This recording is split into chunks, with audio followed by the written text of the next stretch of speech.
বর্তমান বিজ্ঞানী সেটা গবেষণা করে বের করেছেন যে বিড়ালের ভিতরে এমন কিছু ব্যাকটেরিয়া আছে যে ব্যাকটেরিয়াগুলো মানুষের নেগেটিভ এনার্জিগুলো শোষণ করে নেয়। সুবহানাল্লাহ বলেন।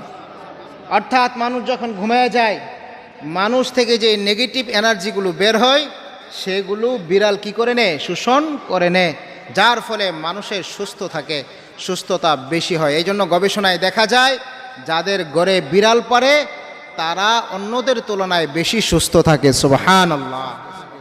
যেই ঘরে বিড়াল থাকবে সেই ঘরে জিনের উৎপত্তি থাকবে না। কথাটা কি বুঝতে পেরেছেন?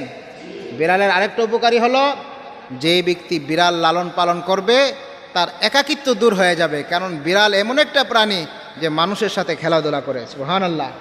বিড়ালের আরেকটা উপকার হলো কি, বর্তমান বিজ্ঞান সেটা বের করেছে যে সমস্ত বাচ্চারা অসুস্থ আছে, প্রতিবন্ধী বাচ্চা আছে, তাদের সামনে